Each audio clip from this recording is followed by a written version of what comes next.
Good morning. Grab your coffee, sit back. This is Accident! Live stream number 52.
I was on a country road. I was driving in the city, wish I was on a country road. Turn off my stereo, lay back and watch things grow.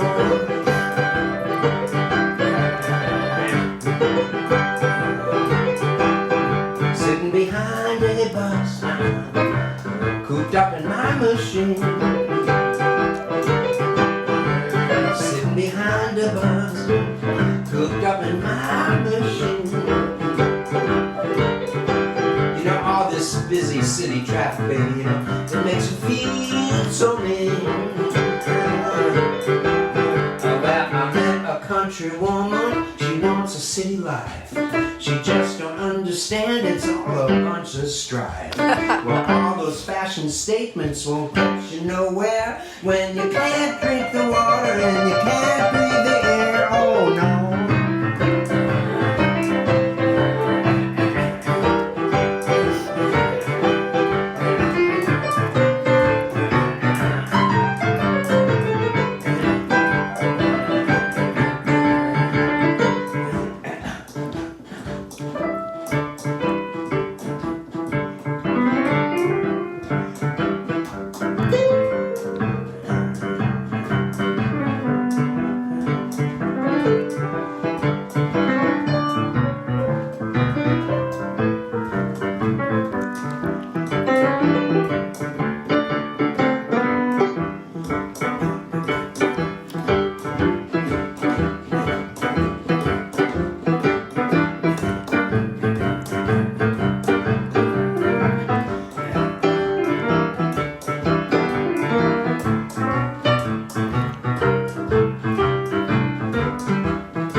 the city. Wish I was on a country road. Turn down my stereo, lay back and watch things grow.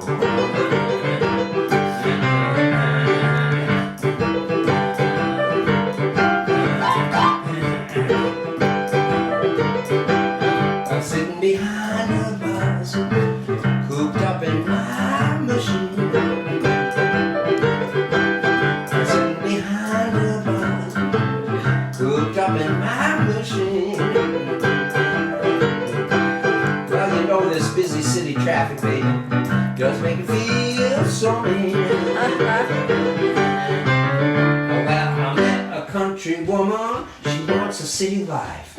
She just don't understand, it's all full of strife. All those fashion statements won't get you nowhere when you can't drink the water and you can't breathe the air. Oh, no.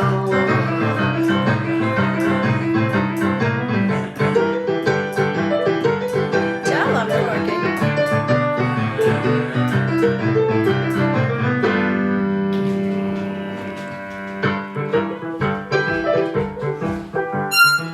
Ha ha ha.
Good morning. I think he learned that foot playing with the piano from his old dear wonderful Helen Wolf, who we love. And good morning to Barbara Marks, the daughter of Helen Wolf. We love her dearly. I learned everything from Howlin' Wolf. That's right. Except that I can't be Howlin' Wolf. But I've been trying my whole life. And we want to say hello to Stefan and family. Stefan. Yes. I've been trying to be Stefan my whole life. Stefan, of course, is the principal flutist from the Chicago Symphony Orchestra.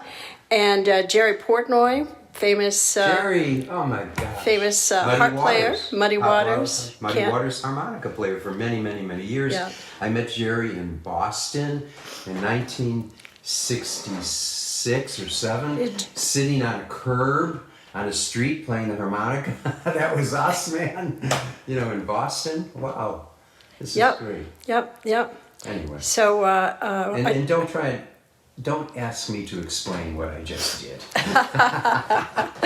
I tried to bring Jerry on. I'm not Okay. The best tech person. But for those of you who have been around, old timers, this is story time. Oh, yes. Oh, I love story time. Don't you? Yes. And this is a very funny, good one. It will tickle your funny bones. So, I performed with Siegel Schwall in all these auditoriums and places where it was a very intense group somehow. Our personalities, individualistic playing, Jim Schwall, just a genius. And all of a sudden, for no apparent reason, in 1974, in February, Siegel Schwall took a 13-year sabbatical. We didn't know it was going to be a 13-year. We knew it was a sabbatical, but we didn't know how long. That's what I call a vacation. Yeah, 13 years. So in that time, I decided I was going to just play solo. Write some songs, play some piano. And besides Amazing Grace, having called me sometime early in 1974. Oh, and I'm glad Jerry's here because he will really enjoy this. He knows Jerry? Portnoy because he knows the importance of the moment and the importance of this event. Yes. So Amazing Grace calls and they say, someone didn't show up. We have a performance tonight. Could you come and play? Well, I was putting a repertoire together for my solo show, and I only had 3 songs. And by the way, one of them was Half Asleep at the Wheel, one of them was Morning Corn, and the other one was Billie Jean. Those were the 3, so I went and played those 3 songs. But other than that, my first solo, Jerry, and everybody, was at the Quiet Night for 5 nights. Later, opening up for Muddy Waters. Oh my goodness. Coming from Siegel Schwall, the high intensity thing. I'm opening up for a high intensity, real, true blues band. Legend. As we have a legendary blues master, Jerry Portnoy, right here with us. I can't say enough about the guy and his playing. Just beautiful, Jerry. That's all I got to say. But the contrast between coming off of that and then my first show, solo would be crazy enough, but opening for Muddy Waters and for 5 nights, just throwing everything at it, So, I don't remember especially loving horses. But here's a picture. But what are the 2 best days? The what? The 2 best days for... the 2 best days for a horse owner is the first time they ever got on a horse and the last time they got off a horse. At least for this horse. So this will be the first time. This will be the first time. Do you guys remember that? Did some of you have, horses go through your neighborhood and then, they'd pay, you'd pay them, 25 cents or something. But I remember the smell of the leather. I remember the smell of the horse. I remember all of it. It was so intimidating. I was so intimidated. You could see I'm like... I love that outfit text. Yeah, it's like I swallowed a canary kind of a look. I know I've showed this picture before, but because Jerry's here, I just want to show him this picture in case he hasn't seen it. This is getting off the subject a little bit. Hey there, Tex. This is getting off the subject, Jerry. But this is me. Yes, and Barbara is here, so she'll appreciate. Yeah. So this is me sitting on your dad's lap, on his knee, Barbara.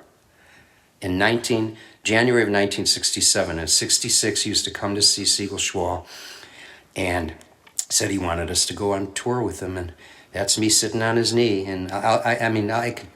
There's more to the story, but I just want that's another canary swallow. Yeah, but that's why I brought this up, because that's another canary swallow look, and there I am. But back to the horse. Yeah, but that's. So Dale wants to know if this was a one-horse town. At that time, it was a one-horse town. So that's a canary. So anyway, now you can come back to me. So it was in February when Siegel Schwall had taken their sabbatical. Probably, I don't have the dates right, but sometime in closer to the summer, closer to June, closer to the performance of The Quiet Night. My ex-wife, Sandra, who coincidentally lives next door. My wife-in-law. Yeah. She had a horse named Bobo. And he had a knee operation, a patella operation. And I was supposed to go out to the stables and take care of the horse because Sandra worked and I was a musician. And so I'd go out there and they said, I got to ride the horse. I didn't, as you could see by that last look, I didn't like riding horses. Never did. But I had to do it to take care of the horse. So I got on the horse and the horse was very happy. And I don't know how he did it, but he started bucking and everything. And he threw me. I did some kind of an acrobatic flip over the head of the horse. Landed like this on my feet. So you guys are the horse. I flipped over and I'm standing here. You're the horse. And I'm sort of falling back. He comes and runs over me. And nails me on the chest. Breaks all my ribs on one side. And nails my heart and crushes my heart in more than one way. And here's me in the hospital, and I'm going to show you this. You could see, if you look close, you could see the horseshoe. Yeah, back it off. Just do the whole picture. I'll show. Yeah, you could see the horseshoe, but I'm going to sort of frame it for you because on this picture it's sort of not really easy to see. Wham! That's the that's his my tattoo insignia of Bobo's foot. Bobo's foot. Now we call him Boo Boo instead of Bobo. Sent him to the glue factory. You'd like to. So that happened, and I'm in the hospital for 9 days. They're giving me spinal injections and all kinds of stuff for the pain. They gave me Demerol. That picture, look at the picture again. My father took that photograph. I remember him taking that photograph, and I remember having a big smile on my face. That doesn't look like a big smile. I am so Demeroled up. It is unbelievable. But anyway, I got off the drugs pretty quick because I was never into So your dad took the picture. Yeah, and my dad took. Your go ahead, Holly. Jewish mother, of course. She didn't want to. He didn't want to alarm. My dad didn't want to alarm my Jewish mother or my sister. Bernice. So she would say, "How is Corky? Is he okay? Is he okay? What happened? What happened?" And he was, "Oh, he's fine. He just broke one little rib. Just bruised a rib. One little rib." And I said, "Dad, you got to tell my mother and sister the truth. He says, well, I will, but little by little. We'll start out with one bruised rib, and then So every day we'll add a rib. he added another rib. So at any rate, I actually am cured very quickly.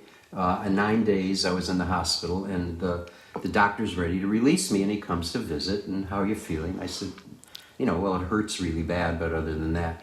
And he said, well, we could let you go, but what are your plans? And I said, well, I'm just going to relax, but could I ask you something? Would it be okay if I exercised? He said, oh, sure, exercise is fine. I said, could I go bike riding? Sure, that's fine. I said, do you think I could go skiing? Because I love skiing. And he said, sure, you could go skiing. I said, well, and that was a lie, by the way. I didn't like skiing. And I'll tell you that part later. I said, okay. I said, the one thing I really want to do, I'm very excited about, is I'd like to continue my skydiving routine. And he says, well, okay, you could do that if you want. So I'm waiting to get released. He comes back into the room about an hour later. Mr. Siegel, I just have one thing to tell you that I didn't mention to you. You may experience a collapsed lung at some point. He said, have you ever been stabbed in the chest with a knife? And he goes like this. And I go, no. He says, well, if you could imagine how that feels, that's what a collapsed lung is. But don't worry, if it happens, we'll just rush you back into the hospital. We'll take care of it. Don't worry about it. And I'm thinking, what is this? What could happen that I get a collapsed lung? He says, well, if you sort of move the wrong way, if you sort of just move the wrong way, it could happen. So you got to be really careful. Okay, bye. So I get home and I am walking around the house like this, and my mother comes over and she sees me walking around like that. And she goes, why are you walking around like that? And I told her what the doctor said. She calls the doctor immediately and he tells her, look, the guy was going to go skydiving. What do you want me to do? I just scare him a little bit. It worked. So at some point, I started recuperating a little bit from the rib thing, and I felt... But you weren't really going skydiving. No, I wasn't going to go skydiving. I was joking around, and the punchline ended up on me. The joke was on you. So I can't remember which one happened first. I'm sort of thinking it was going skiing with Richard Harding. He took me up here to a little hill in the spring. Richard Harding was the owner of the Quiet Night. Yeah, Richard Harding owned the Quiet Night, and we play there every Tuesday, as many of you know, for 4.5 years. And that's where I was going to play with Muddy Waters, and I was booked there. And Richard Harding, the fool, is taking his artist, who he's relying on his first skiing trip. He says, it's easy, I'll show you how to ski. So we get to the hill, it's in the spring, and it's all ice, and he's showing me how, he says, all you need to do is just, get off the lift and go down the hill and put your skis like this, you could, like that, and you'll stop. That's how you stop. That's how he taught me how to ski, right? That's all you need to know. So my ribs are still hurting very badly. And he says, oh, you could do this. So I get on the hill. I know Richard also had a hotel, Karen is reminding you, at the Hotel Jerome in Aspen. Yeah, for a while he owned a club there at the Hotel Jerome in Aspen because he loves skiing. So he sends me down the hill. And my skis are like this already. But nothing is happening because it's pure ice, and there's nothing that's going to stop me. And I'm going faster and faster and faster, and I fall on my face. I do that same flip I did over the horse. He's good at it now. He's had practice. Yes, very consistent. The ski comes around and bam! cuts the top of my head open. Okay, so now there I am with that. I'm recuperating from that and the ribs, and Marty Feldman and Tom Dundee asked me to come out and play baseball. And I go, you know what? I am a total wreck. He says, look, you don't have to do anything dangerous. You can play first base. All you do is stand there and you catch the ball and put the person out. It's really simple. And you don't have to run or anything. I went, okay, because it's going to be a beautiful day.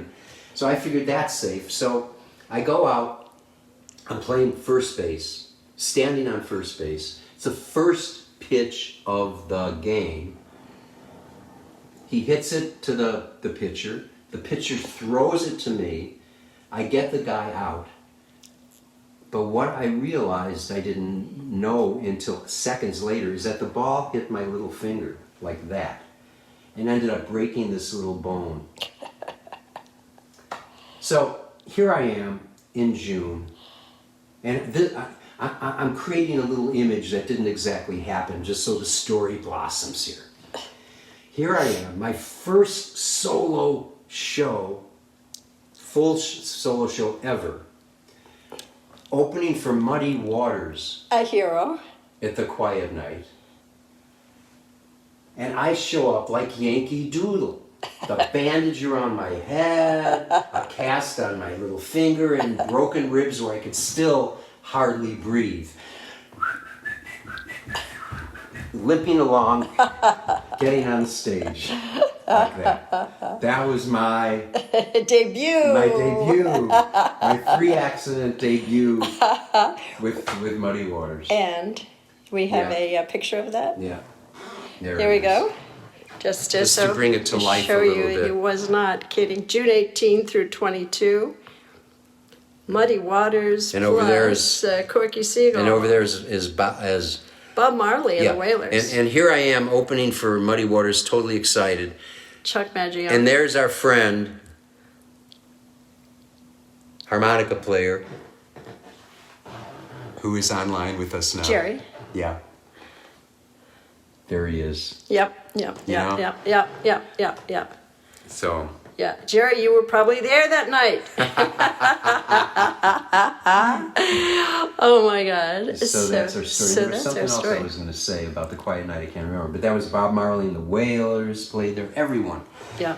Everyone played the Quiet Night. We're going to do a special on the Quiet Night at some live stream. Got to be done. Yeah, and by the way, before I play my last song, I would like to say there's rumors going around that Facebook is not going to allow live streams anymore.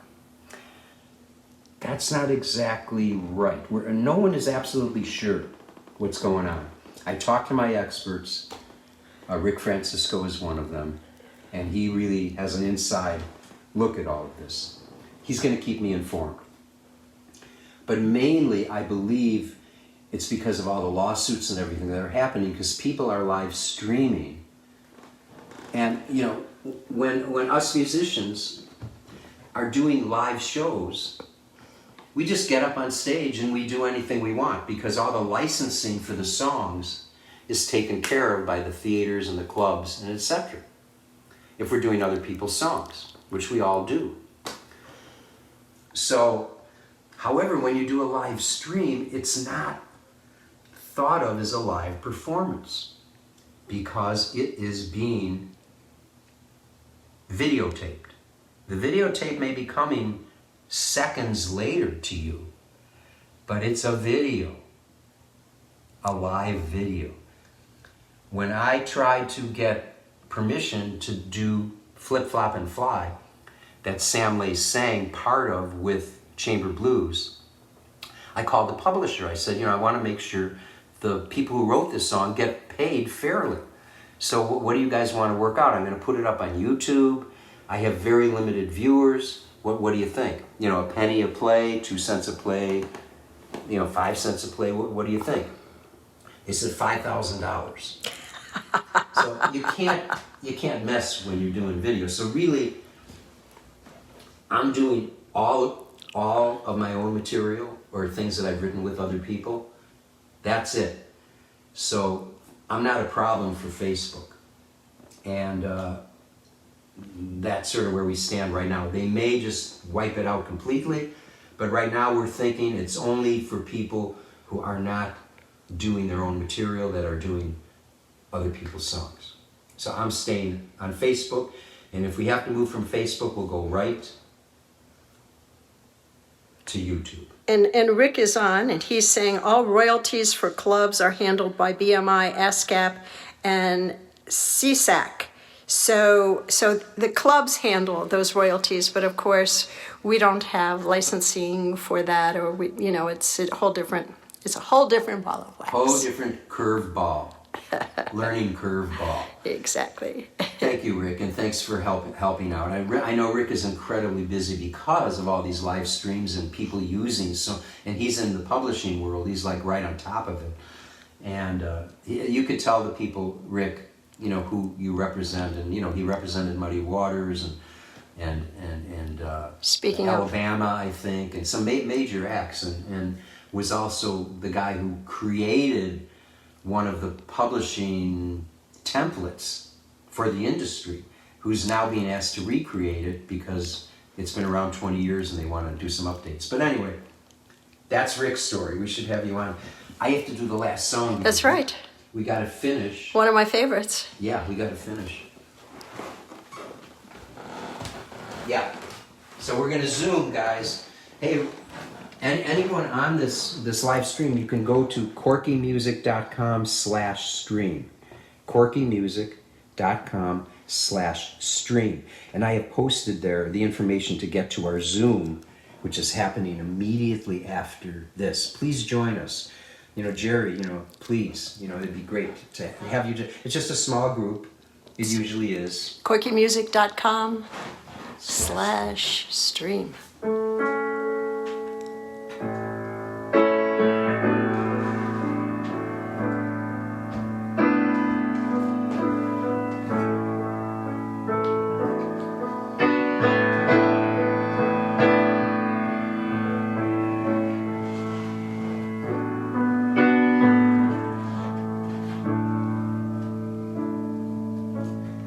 25 sails couldn't get me to you quick enough. 25 maidens couldn't keep my mind off of you.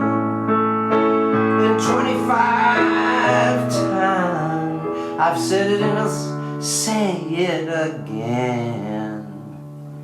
And 25 lifetimes find a love like you. It's tailor-made,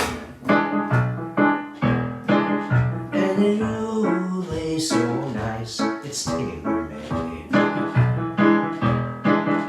and it'll fit so fair, so free, so fine.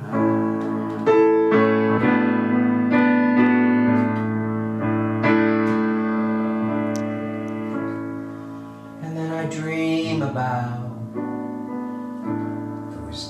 eyes are shining. If you'd stay with me, it starts my whole day out to smiling. And if you live with me, there ain't nothing I wouldn't do. 'Cause in 25 lifetimes I couldn't find a love like you. It's tailor-made, and it'll lay so nice. It's tailor-made, and it's so fresh, so fine.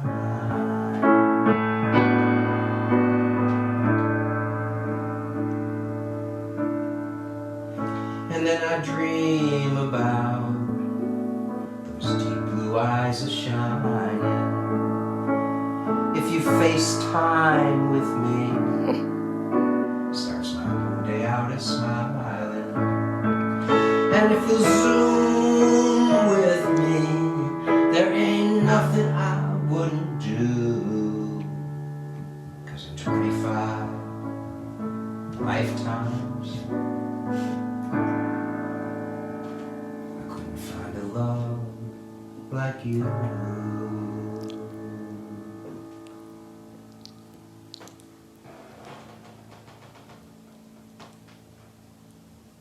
Be safe. Love you all.